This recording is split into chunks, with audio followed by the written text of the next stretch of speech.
Assalamualaikum warahmatullahi wabarakatuh. Salam sejahtera bagi seluruh perempuan kepala keluarga Indonesia dan juga ibu-ibu keluarga pembaharu di Akademi Paradikta. Sebelumnya perkenalkan, nama saya Ara. Mungkin ibu-ibu pernah mengenal saya dari sebuah video singkat tentang perjalanan saya bersama dengan Muse Project di usia 10 tahun. Dan kini saya sedang berkecimpung di dunia anak muda dan juga pendidikan bersama dengan Ashoka dan AHA Project. Di Ashoka sendiri kami mengidentifikasi dan mendukung para wirausaha sosial dan juga para pembaharu muda di lebih dari 80 negara. Sedangkan dengan AHA Project, saya bersama dengan teman-teman bekerja sama dengan relawan lokal atau kami sebut local champions di 64 desa dan 18 provinsi untuk mendistribusikan modul kreatif dan juga memfasilitasi ruang diskusi dan ruang belajar bagi anak-anak usia sekolah dasar di lingkungan rumah masing-masing. Mulai dari AHA Project, Muse Project maupun di Ashoka, semua itu sebetulnya berawal dari rasa ingin tahu yang akhirnya berkembang menjadi empati. Di situ dari kecil sebetulnya orang tua saya selalu mengajarkan saya untuk berani bertanya dan mengasah rasa ingin tahu tersebut. Jadi ketika kami jalan-jalan, ketika kami berkegiatan bersama, selalu kami membuat daftar pertanyaan. Ketika misalnya lewat pohon gitu, sesimpel pohon, kita akan bertanya, apa itu pohon? Bagaimana caranya pohon bisa tumbuh dan berkembang ya? Kira-kira mengapa kita butuh pohon? Apa manfaatnya? Dan hal itu terus berkembang hingga akhirnya pada usia 8-9 tahun saya waktu itu sangat suka minum susu sapi. Dan karena memang orang tua saya mengajarkan untuk menghargai hal sekecil apapun dan dalam bidang apapun gitu. Jadi tidak mengkotak-kotakan bahwa oh kamu ini harus besar jadi A, B, C, D seperti itu, tapi apa yang memang saat ini sedang ada rasa ingin tahunya, maka itu diolah dan dikembangkan lebih lanjut. Ketika saya senang banget dengan susu sapi, orang tua saya memfasilitasi untuk belajar lebih lanjut tentang susu, tentang sapi, dan juga tentang peternakan tersebut. Dan akhirnya kami membuat daftar pertanyaan. Apa itu sapi? Bagaimana cara merawat sapi ya? Dan lebih lagi ketika sudah ada apa, mengapa, bagaimana, orang tua saya menambahkan satu lagi kata tanya, yaitu bagaimana jika. Saat itu kami berjalan-jalan ke peternakan, ke pasar sapi, dan juga ke desa-desa, sehingga saya bisa melihat berbagai macam perspektif bagaimana orang mengelola sapinya. Sehingga saya bertanya, bagaimana jika teman-teman para peternak di desa itu bisa mengelola sumber daya yang dimiliki sapi dengan lebih baik lagi, dengan menambah nilainya di sana seperti teman-teman yang di peternakan swasta. Dan juga bagaimana teman-teman di peternakan swasta bisa belajar kearifan lokal dari desa juga. Sehingga Muse Project akhirnya lahir di sana dari pertanyaan-pertanyaan itu yang akhirnya berkembang menjadi diskusi. Kami juga terjun dan bertanya langsung kepada ahlinya, karena sebagai anak usia 10 tahun mungkin saya belum begitu banyak ilmu yang saya miliki tentang persapian waktu itu. Akhirnya kita mulai dengan rasa ingin tahu itu, kita gali lebih lanjut, lalu kita kembangkan apa yang bisa kita lakukan ya untuk hal tersebut. Tadi ada bagaimana jika, lalu yang terakhir adalah why not? Mengapa tidak? Mengapa tidak kita melakukan sesuatu?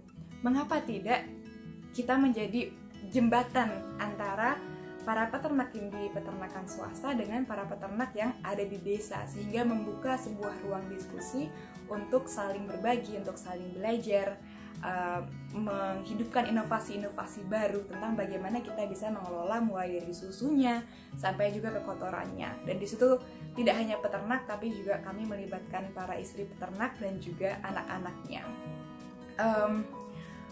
Kalau ditanya apakah ada suka dukanya, tentunya ada. Dari dalam diri saya sendiri sebagai anak usia 10 tahun, kadang ada rasa malas, kadang ada rasa bosannya juga, kadang ada bingung juga ketika ada masalah. Aduh, bagaimana ya caranya kita bisa menyelesaikan ini? waktu itu juga harus menyeimbangkan antara sekolah dengan project juga, dengan main, liburan dan sebagainya. Jadi memang dari segi manajemen waktu menjadi sebuah tantangan tersendiri di sana, dan juga keteguhan diri saya sendiri nih sebagai internalnya. Dari eksternal juga ada, terutama pada persepsi orang dewasa pada umumnya yang memandang rendah atau mungkin menyepelekan ya ide anak-anak, dan juga terutama waktu itu peternakan lebih dipandang sebagai industri yang maskulin, sedangkan saya gadis kecil yang mau berkecimpung di sana, kayak kamu tahu apa sih sebenarnya gitu dengan tentang hal tersebut. Dan juga ada dari segi misalnya media yang bombastis untuk memberitakan hal tersebut, akhirnya justru banyak orang yang melihat ini jadi too good to be true gitu, terlalu nggak mungkin lah ini pasti. Namun semua itu tentunya menjadi pengalaman yang sangat berharga bagi saya, mulai dari terutama yang saya rasakan adalah dari segi komunikasi. Bagaimana kita mempelajari budaya, bagaimana kita berkomunikasi dengan orang yang lebih dewasa, dengan anak-anak yang lebih muda, dengan teman-teman sebaya kita, sehingga ada interaksi antar generasi di sana yang terjadi, dan saya belajar banyak dari pengalaman tersebut. Saya juga belajar kearifan dan semangat para peternak di Boyolali waktu itu, peternak lokalnya, dan bagaimana mereka mengelola mulai dari sapi hingga lingkungannya juga di sekitar desa. Kesukaan yang kedua pastinya saya senang banget main dengan sapi. Jadi setiap kali ke kandang saya bisa udah duduk aja di sana, nggak perlu ngobrol, nggak perlu cerita sesuatu, tapi cukup pandang-pandangan dengan sapi itu sudah menjadi sesuatu yang bisa membahagiakan diri saya waktu itu. Setelah itu yang ketiga, saya menemukan titik balik di mana saya menemukan visi hidup saya waktu itu. Kelihatannya berat banget visinya, tapi sebetulnya di situ lebih pada saya belajar banyak dari pengalaman tersebut. Lalu saya memikirkan kira-kira apa ya ke depannya. Mungkin saya ke depan belum tentu akan berkecimpung lagi di dunia peternakan, tapi satu hal yang saya waktu itu sangat sukai ada, yang pertama adalah visi sebagai mulyo sesarengan atau sejahtera bersama-sama. Saya pengen banget apapun itu yang akan saya lakukan kali ini mungkin bersama dengan para peternak, dan itu pun dengan kesejahteraan bersama-sama. Di sisi lain mungkin nanti saat ini saya berkecimpung dengan pendidikan, tapi tetap visinya adalah mulyo sesarengan itu, sejahtera bersama-sama. Dan baik pengalaman, visi maupun suka dukanya tadi, tantangannya pun menjadi sesuatu yang bisa saya aplikasikan hingga saat ini ketika berjejaring dengan para pembaharu muda, ketika saya menjalankan AHA Project juga, apapun bidangnya, mulai dari kita berempati sampai akhirnya mengolah rasa empati tersebut, melihat kira-kira apa ya akar dari masalah tersebut, dan mengelolanya menjadi sebuah aksi nyata bersama-sama dan berdampak positif. Hal tersebut bisa untuk kita ulangi lagi ketika kita menemui masalah-masalah yang lainnya, karena dunia terus berkembang, masalah-masalah pun akan terus tumbuh dan berkembang juga nih. Nah, bagaimana kita sebagai individu yang juga bisa berkontribusi sebagai pemain yang aktif di dunia ini, bisa terus beradaptasi dan melakukan pola tersebut. Analisa dulu, empati, analisa, bermimpi tentang realita baru, kira-kira seperti apa ya masa depan yang aku inginkan, lalu kita do it. Bagaimana kita merancangnya menjadi aksi nyata, dan yang terakhir adalah grow atau share juga. Bagaimana kita menceritakan ini ke orang lain, bagaimana kita mengembangkan inisiatif kita menjadi dampak yang lebih luas lagi. Pola ini terus bisa dilakukan di berbagai macam situasi ketika kita tumbuh dan berkembang. Saya juga dapat cerita dari Bu Nani tentang bagaimana teman-teman di keluarga pembaharu sudah mulai melakukan aksi nyatanya, dan salut sekali. Salah satu yang saya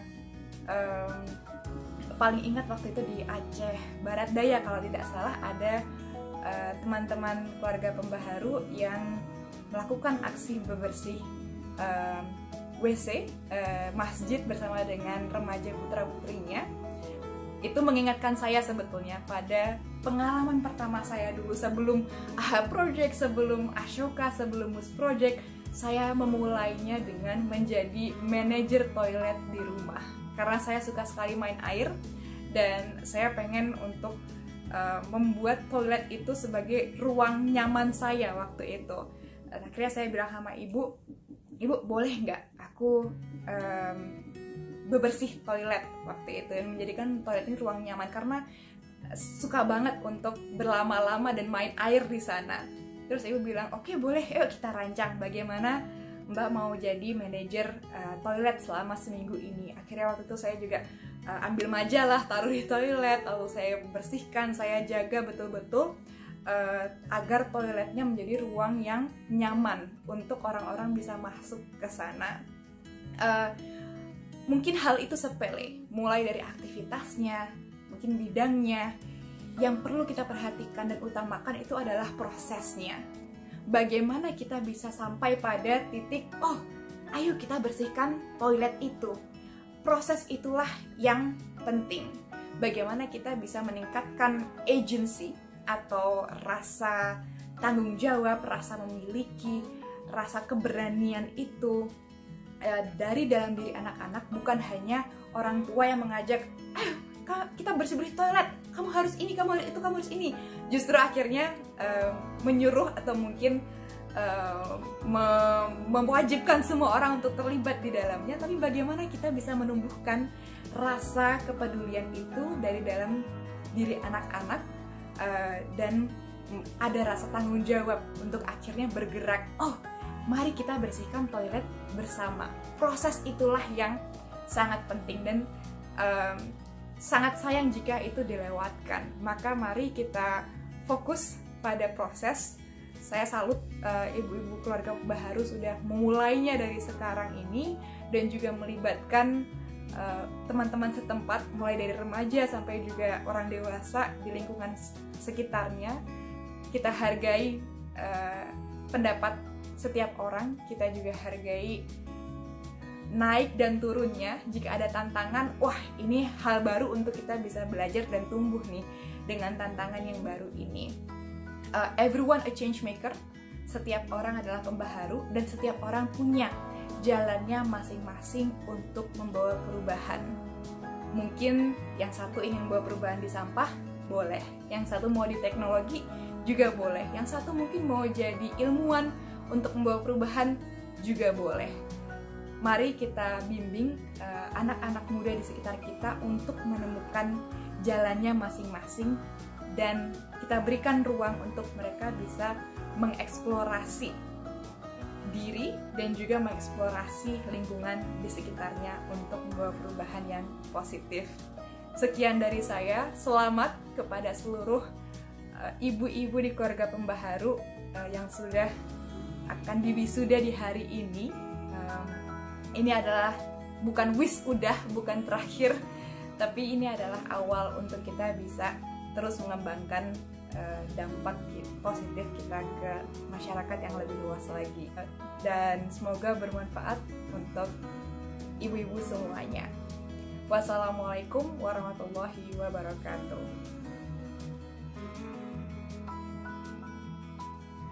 Assalamualaikum warahmatullahi wabarakatuh. Saya Septitani Wulandani, ibu dari Ara Kusuma.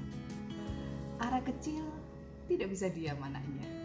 Kalau belajar, saya sedang membacakan buku, misalkan buku dongeng, dia berlari-lari, bahkan sampai naik ke pohon, gitu, naik pohon. Apa yang saya lakukan? Saya menemaninya berlari-lari sambil terengah-engah dan tetap membacakan buku. Kemudian ketika dia naik di atas pohon, saya berada di bawahnya dan tetap membacakan bukunya. Kemudian ketika Ara turun, saya tanya kembali, apa yang kamu dengar dari dongeng yang ibu bacakan tadi? Ternyata Ara bisa menceritakan semuanya.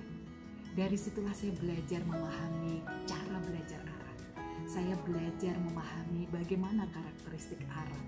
Kemudian saya tumbuh bersama Ara, menjadi teman belajarnya, tumbuh bersama, belajar bersama. Itu yang saya lakukan.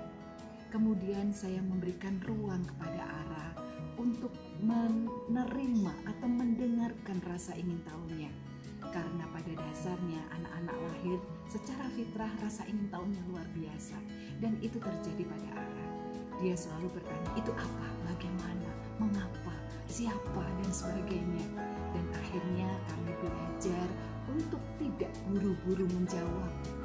Kami belajar untuk, wah, menarik sekali ini. Mari kita cari tahu bersama.